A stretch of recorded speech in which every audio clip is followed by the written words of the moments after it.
Vamos, antes de entrar a la parte ya de la actividad eléctrica cardíaca, a hacer una manera de correlación fisiológica con patología, y es los tipos de hipertrofia que hay en el corazón.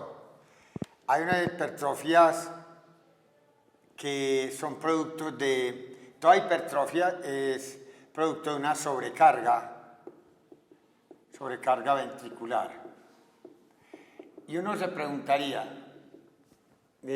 ¿cómo se puede sobrecargar el corazón? O sea, ¿por qué se sobrecarga el corazón? El corazón tiene dos tipos de sobrecargas. Uno, una sobrecarga por presión aumentada, y la otra es una sobrecarga de volumen. A veces hay algunas patologías que tienen una sobrecarga con ambos patrones. Entonces sería una sobrecarga como mixta, con un componente de sobrecarga de presión y una sobrecarga de volumen. Así uno se da más que otro, pero es más o menos la cuestión en que se clasifica eso. La típica sobrecarga de presión, hay dos ejemplos clásicos. Por ejemplo, cuando uno tiene una hipertensión arterial o cuando tiene una estenosis en la aórtica o en la pulmonar, en los cuales, en este caso, la presión aumentada en la circulación sistémica lleva a un aumento de la poscarga, y ese aumento de la poscarga repercute sobre un estrés de la pared que nosotros llamamos tensión, dado por la ley de Laplace, presión por radio sobre grosor.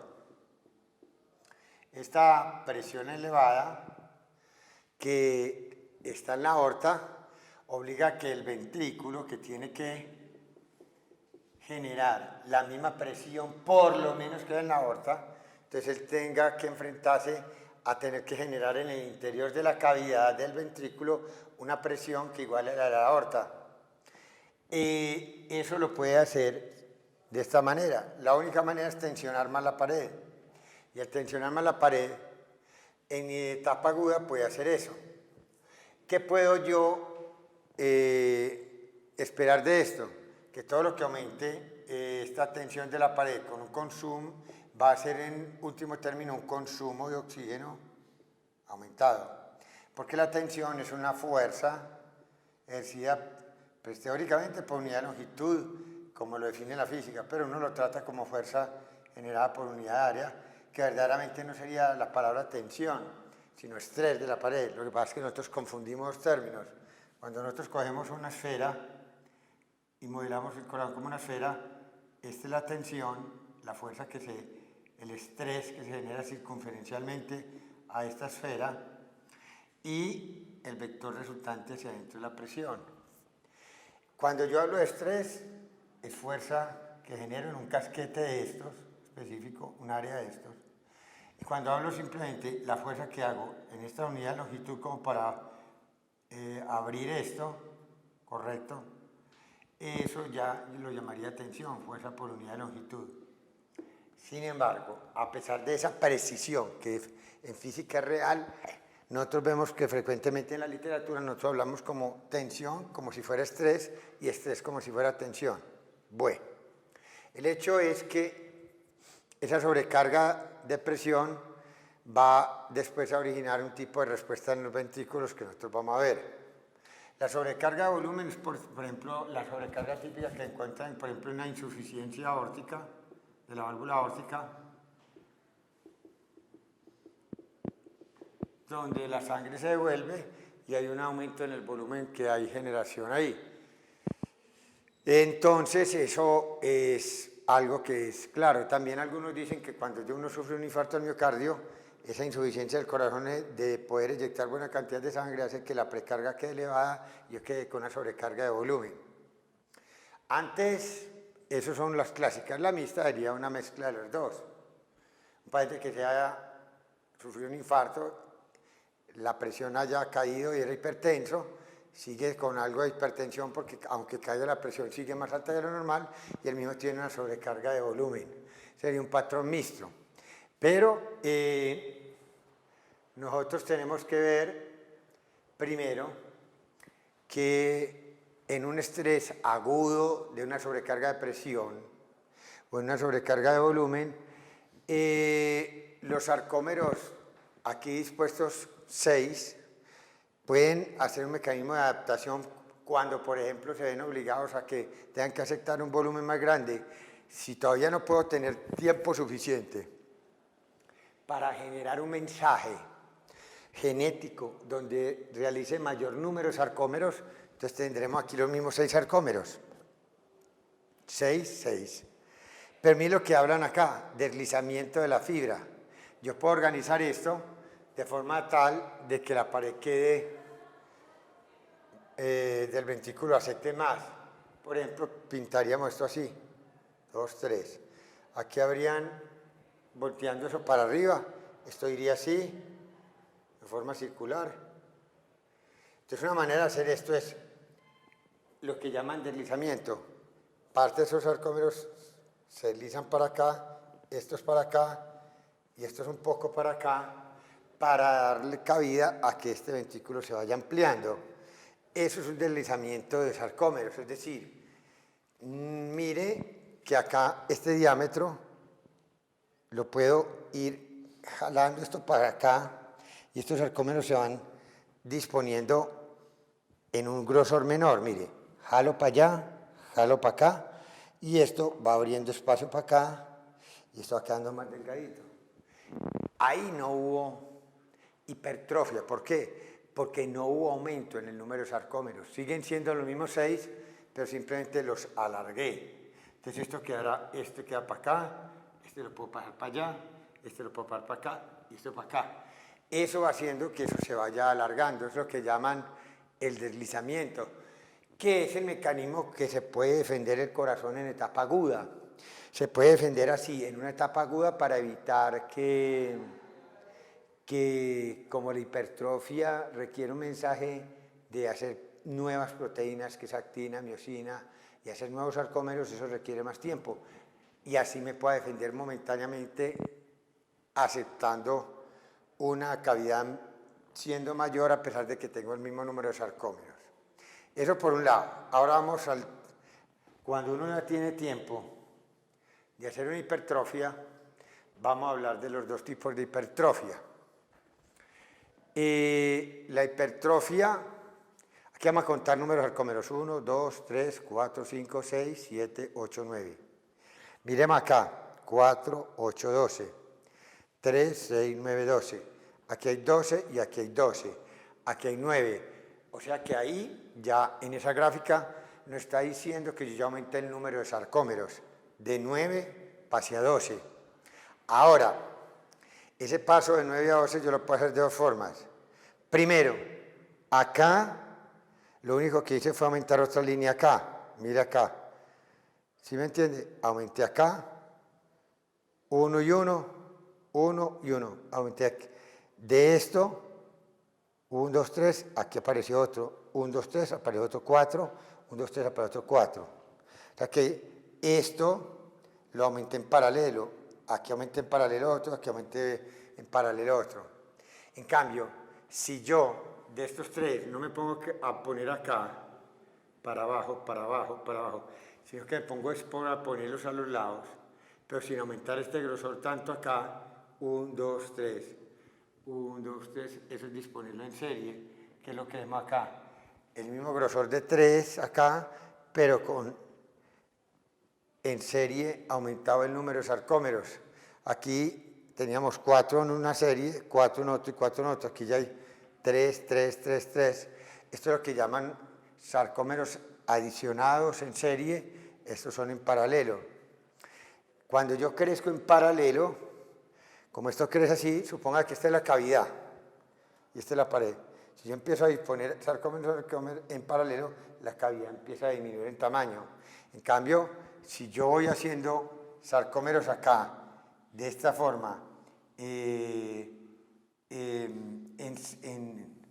serie, entonces a uno le va a quedar la idea de que este corazón pudiera ir aumentando su espacio a medida que vaya creciendo más el número de sarcómeros que hago acá. Una cavidad que venía así, al ponerle aquí más, se tiene que abrir más para acá, al ponerle acá, abre más y va a coger un espacio más grande, porque ya no es restringido hacer lo que hacía acá.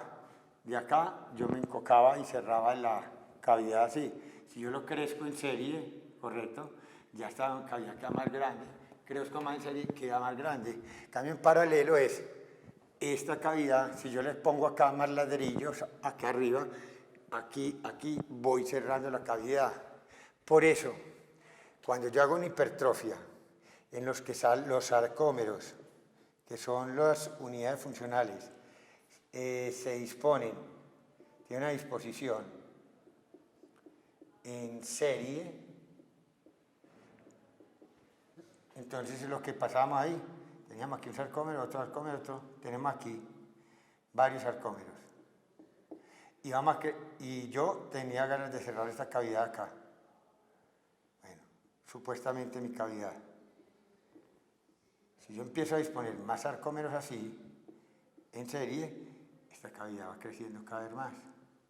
Entonces es lo que llamo una hipertrofia, porque estoy aumentando el número de sarcómeros excéntrica, que es lo que sale allá, excéntrica. O sea que en la hipertrofia excéntrica yo voy a aumentar el radio de cavidad, el radio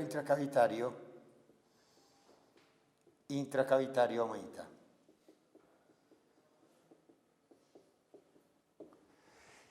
Y eso es muy bueno para cuando yo tengo hipertrofias, porque estoy embalado y me quedo con mucho volumen en la cavidad. Este tipo entonces de hipertrofia se presenta acá, en la hipertrofia por sobrecarga de volumen, excéntrica. En cambio, la hipertrofia que se hace por sobrecarga de presión, el corazón lo que le está interesado no es aumentar tanto el volumen de sangre que tiene, sino que lo que quiere es apretar bien duro lo que hay adentro. Y para apretar bien duro yo no puedo crecer en diámetro.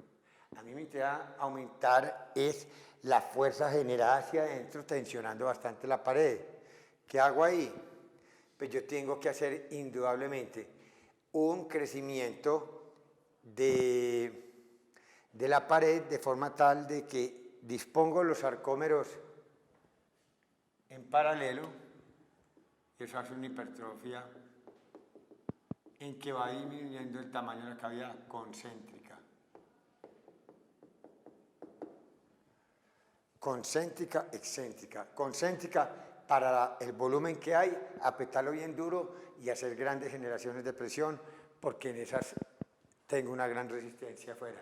La sobrecarga de volumen, el problema es que ya me quedé con un volumen dentro de la cavidad que no soy capaz de eyectar, abro para aceptar bastante ese volumen, a ver si puedo yo disminuir la tensión de la pared y ser capaz después de eyectarlo en diástole. En sístole, perdón, después de tener una aceptación buena en diástole. Ahora, la hipertrofia concéntrica, de la hipertrofia que hacen por sobrecarga de volumen, entonces tenemos la sobrecarga de volumen y de presión. Vamos a ver la sobrecarga de la presión, que es la causal de la hipertrofia excéntrica. Final, pero inicial con una concéntrica. La hipertrofia excéntrica en la sobrecarga de volumen empieza de una vez excéntrica y con sobrecargas de volumen arranca ya con un radio grande y termina con un radio grande. La concéntrica empieza así por una sobrecarga de presión y termina tarde o temprano en una hipertrofia donde la cavidad aumenta de tamaño, que es una hipertrofia excéntrica final. ¿Por qué? Porque hay un crecimiento que se vuelve tarde o temprano mal adaptativo. Ese crecimiento mal adaptativo de la hipertrofia por sobrecarga de presión, que inicialmente es concéntrica y termina excéntrica, es lo que termina diciendo que por ejemplo, un hipertenso empieza con una disminución en el tamaño de la cavidad y termina en una hipertrofia excéntrica que lo llaman una cardiomiopatía dilatada. Entonces sale dilatando la cavidad, que es cuando hace la falla cardíaca, que ya es más terminal. Ya de ahí lo único que sigue es seguir dilatando más. Pero bueno, ¿cuál es el mecanismo que yo puedo hacer de compensación? En una sobrecarga de presión, si yo tengo una presión aumentada en la aorta, yo lo que intento hacer es disminuir el radio cavitario con la hipertrofia inicialmente concéntrica y aumentar el grosor de la pared. La disminución del radio y el aumento del grosor tratan de compensar este aumento de la presión para dejar, ojalá, otra vez esa tensión de la pared en un nivel constante. Hay que ser claros, cuando yo hago eso, lo único que estoy diciendo es que si yo no doy tratamiento antihipertensivo, yo de todas maneras tengo una presión aumentada. La presión que yo genero es la misma, ¿correcto? Que antes. Pues, o sea, como no estoy tomando drogas de un hipertenso. Pero la tensión de la pared se normaliza. Tensión es la fuerza por unidad de longitud o de área ahí. ¿Qué quiere decir en el fondo con aumentar el grosor? Que al aumentar el grosor estoy repartiendo un mayor número de sarcómeros. Entonces, en vez de tener este grosor, como crezco concéntrico hacia el centro, esto tiene un área más grande. Entonces, la presión, la tensión de esta pared se tiene que repartir en una área mayor. Entonces, la fuerza que le toca por esta unidad de longitud, pues le toca menor. Es como repartir la necesidad de hacer una presión mayor, no a 100 obreros, sino mandarle 100 obreros, que serían los sarcómeros acá, mandarle la labor a 200. Pues no estamos diciendo que los 200 obreros están haciendo menos presión que antes, porque él sigue hipertenso, habíamos dicho que no estábamos tratando la presión por descuidado, sino que es un hipertenso que no se da cuenta de su hipertensión, está teniendo una tensión de la pared muy alta y producto de esa presión alta, ¿qué puede hacer él para que la tensión vuelva a bajar? Simplemente repartirse el trabajo en un área mayor. ¿Cómo? Aumentando el número de obreros, sarcómeros, y por unidad de área queda un trabajo menor. Pero en toda la pared se sigue haciendo el mismo trabajo que antes. O sea, yo sigo haciendo la misma presión que antes, pero ahora la reparto fuerza por unidad de área, a cada uno le toca menor de lo que te estaba haciendo cuando esa presión estaba descontrolada y no había este mecanismo de compensación. Si adicionalmente le añadimos que este radio intracavitario está disminuido por la misma hipertrofia concéntrica, eso me disminuye la tensión también, y una tensión inicial que había cuando estábamos así, esta tensión aumentada que me consumía más oxígeno, por lo menos vuelve a lo normal cuando yo hago este cambio. ¿Cuál es el problema de ese tipo de hipertrofia? Pues ese tipo de hipertrofia tiene un problemita, es que es maladaptativa. Maladaptativa, ¿qué quiere decir? Que tiene un periodo de luna de miel y después de eso ya fracasa. El fracaso de la hipertrofia por sobrecarga de volumen, ¿en qué radica? En que el crecimiento de la matriz es más rápido que el crecimiento de los vasos sanguíneos, de la angiogénesis. Entonces, ¿qué ocurre? Que lastimosamente, al crecer más rápido la matriz que los vasos sanguíneos, cuando esta era la separación que había entre un capilar y otro, esta era la matriz. Aquí cambiamos a que, como crece más el número de vasos, pero también más rápido la matriz, mire la distancia que hay entre los capilares. Entonces, una célula que esté por acá en la mitad, acá le llegaba una distancia muy corta. De pronto esta distancia acá ya no es menos de 100 micras, sino ya es más de 100 micrómetros. Eso me lleva a que tarde o temprano empiecen a haber células diminutas en la pared ventricular, en el crecimiento crónico del corazón, que llevan obviamente a muerte por isquemia. Se vuelve insuficiente esa irrigación y por lo tanto empiezan a morirse células. Pero lo particular es que yo tenía inicialmente una hipertrofia concéntrica que crecía hacia acá y disminuía esta cavidad, como el músculo subendocárdico es el que presenta más tensión, más que este, el que menos tensión tiene es mirando hacia afuera. Este músculo que tiene más tensión es el que consume más oxígeno, y como es el que tiene más consumo de oxígeno y estoy distanciando los capilares, ¿qué empieza a pasar? Empiezo a matar pared por acá, se empieza a morir células cardíacas cada vez más del centro, y empiezo a respetar en las zonas más periféricas. Esta cavidad que estaba de tamaño disminuido llega a normal y llega crónicamente a dilatarse. Y en ese termina la hipertrofia del hipertenso. El hipertenso termina siendo una hipertrofia excéntrica cuando él inicialmente tuvo una luna de miel en la que buscaba mantener la tensión normal con hipertrofia concéntrica. El que tiene ya una hipertrofia por sobrecarga de volumen, de entrada, él ya tiene un problema, que es que su tensión está aumentada por el radio tan aumentado. ¿El qué puede hacer? Tratar de aumentar el grosor de la pared contrarrestando esto, tratando de hacer una luna de miel para que esta tensión quede constante.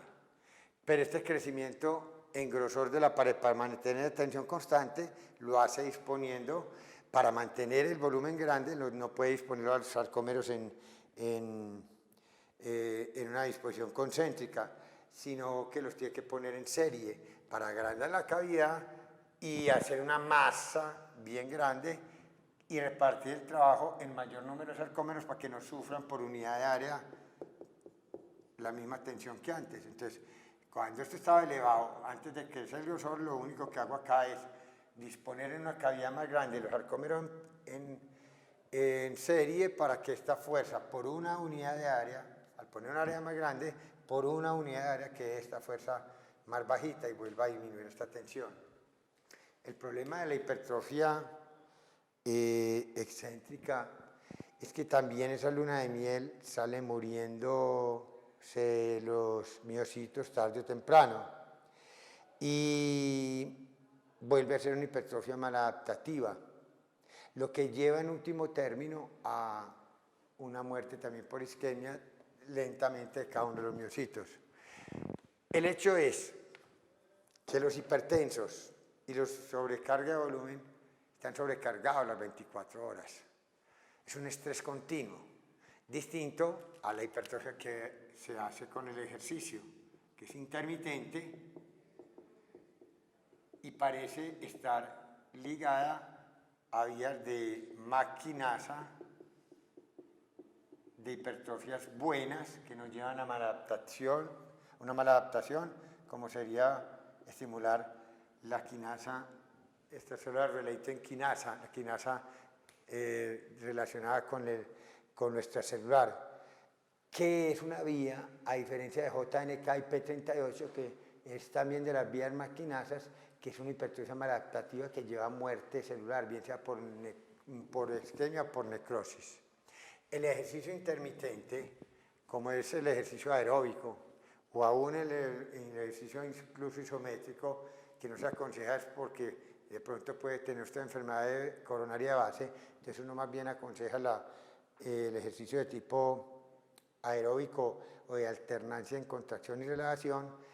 Tiene un beneficio crónico de mayor número de capilares, densidad de capilares, aumenta algo la circulación coronaria y tiene un efecto muy bueno sobre el número de mitocondrias, o sea que eso nos lleva a mayor muerte celular, como hacía la hipertrofia concéntrica y excéntrica por sobrecarga de presión y volumen continuo de 24 horas. Por lo tanto, el ejercicio intermitente en el día, repetido, parece contribuir a la salud cardiovascular. Con esto terminamos entonces lo que es una visión general sobre la hipertrofia cardíaca.